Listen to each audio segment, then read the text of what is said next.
Hello বন্ধুরা, সবাই কেমন আছেন? আশা করছি ভালো আছেন, ভালো থাকবেন। তো কুকিং উইথ সুনিতার চ্যানেলে আজকে এই যে এখানে ভেন্ডি দেখছেন, ভেন্ডি কেটে নিয়েছি বন্ধুরা। ডাল টমেটো সিদ্ধ করে নিয়েছি, এই দেখুন।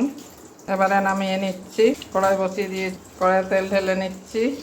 তেল গরম হয়ে গেছে, ফোড়নে গোটা জিরে দিয়ে দিচ্ছি, একটা শুকনো লঙ্কা দিচ্ছি, পেঁয়াজ কুচি দিচ্ছি। পেঁয়াজ ভাজা হয়ে গেছে, এবার ভেন্ডিগুলো দিয়ে দিলাম। ভেন্ডিটাকে ভেজে নেব। নুন দিচ্ছি, হলুদ দিচ্ছি। এবারে ঢাকা দিয়ে দেবো। এবারে সিদ্ধ করে রাখা টমেটোটা ভেঙে দেবো। এবারে ঢাকনাটা খুলছি।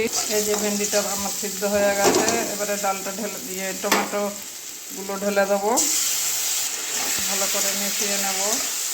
এবারে সিদ্ধ করে রাখা ডালটা ঢেলে দিচ্ছি, মিশিয়ে দেবো ভালো করে। এবারে 2-3 মিনিটের জন্য ঢাকা দিয়ে দেবো। দেখুন আমার ডাল ফুটে গেছে, এবারে নামিয়ে নেব। নামানোর আগে একটু গরম মশলা দিয়ে দিচ্ছি। গরম মশলাটাকে মিশিয়ে দেখলেন, মুগ ডাল ভেন্ডি টমেটো দিয়ে টপ টপ করলাম, তো কেমন হয়েছে